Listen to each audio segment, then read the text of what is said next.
नालायक बेटा। बेटा, हमारा एक्सीडेंट हो गया है। मुझे ज़्यादा चोट नहीं आई, पर तेरी माँ की हालत गंभीर है।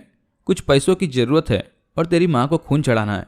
62 साल के माधव जी ने अपने बड़े बेटे से फ़ोन पर कहा, पापा मैं बहुत व्यस्त हूँ आजकल, मेरा आना नहीं हो सकेगा। मुझे विदेश में नौकरी का पैकेज मिला है तो उसी की तैयारी कर रहा हूँ। आपका भी तो यही सपना था ना, इसलिए हाथ भी तंग चल रहा है। पैसे की व्यवस्था खुद कर लीजिए, मैं बाद में दे दूंगा। उनके बड़े इंजीनियर बेटे ने जवाब दिया। उन्होंने अपने दूसरे डॉक्टर बेटे को फ़ोन किया तो उसने भी आने से मना कर दिया।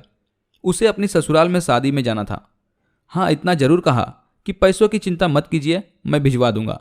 यह अलग बात है कि उसने कभी पैसे नहीं भिजवाए। उन्होंने बहुत मायूसी से फ़ोन रख दिया। अब उस नालायक को फ़ोन करके क्या फ़ायदा। जब ये दो लायक बेटे कुछ नहीं कर रहे हैं तो वो नालायक क्या कर लेगा। उन्होंने सोचा और बोझिल कदमों से अस्पताल में पत्नी के पास पहुंचे और कुर्सी पर ढेर हो गए। पुरानी बातें याद आने लगे। माधव राय जी स्कूल में शिक्षक थे। उनके 3 बेटे और एक बेटी थी। बड़ा इंजीनियर और मझला डॉक्टर था। दोनों की शादी बड़े घराने में हुई थी। दोनों अपनी पत्नियों के साथ अलग अलग शहरों में रहते थे। बेटी की शादी भी उन्होंने खूब धूमधाम से की थी। सबसे छोटा बेटा पढ़ाई में ध्यान नहीं लगा पाया था। 11वीं के बाद उसने पढ़ाई छोड़ दी और घर में ही रहने लगा। कहता था मुझे नौकरी नहीं करनी, अपने माता पिता की सेवा करनी है। पर मास्टर साहब उससे बहुत नाराज रहते थे। उन्होंने उसका नाम नालायक रख दिया था।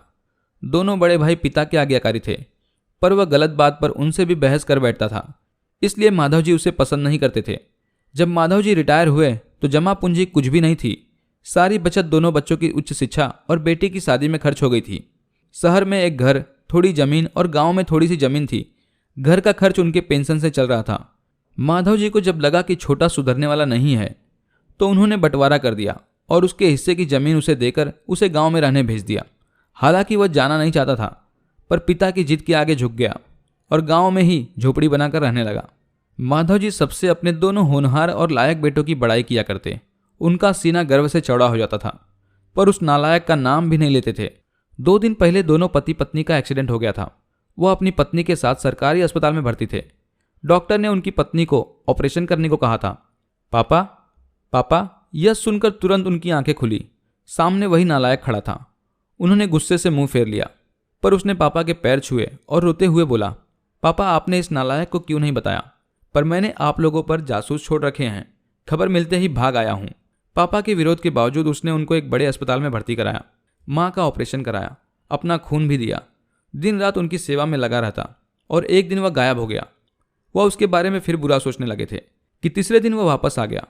महीने भर में ही माँ एकदम भली चंगी हो गई। वह अस्पताल से छुट्टी लेकर उनको घर ले गया। माधव जी के पूछने पर बता दिया कि खैराती अस्पताल था, पैसे नहीं लगे हैं। घर में नौकरानी थी। वह उन लोगों को छोड़कर वापस गांव चला गया। धीरे धीरे सब कुछ सामान्य हो गया। एक दिन यूं ही उनके मन में आया कि उस नालायक की खबर ली जाए। दोनों जब गांव के खेत पर पहुंचे तो झोपड़ी में ताला देखकर चौंक गए।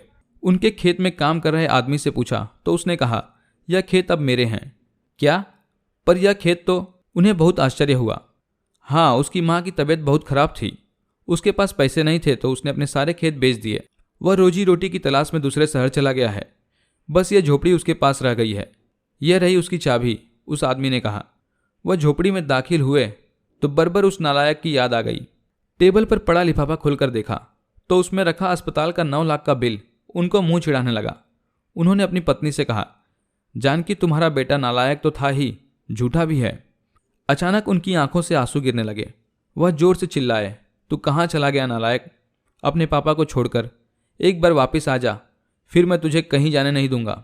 उनकी पत्नी के आंसू भी बहे जा रहे थे और माधव जी को इंतजार था अपने नालायक बेटे को अपने गले से लगाने का। सचमुच बहुत नालायक था वो। तो दोस्तों, इस कहानी को अगर सुनते हुए आपकी आंखें भी नम हुई तो समझो हमारे अंदर भी एक नालायक है। तो आज की यह कहानी में बस इतना ही। तो उम्मीद करता हूं कि यह कहानी आपको बेहद पसंद आई हो। तो वीडियो को ज़्यादा से ज़्यादा लाइक और शेयर भी अवश्य करें और इसी के साथ अच्छे कमेंट भी कर सकते हैं तो ज़रूर कीजिएगा।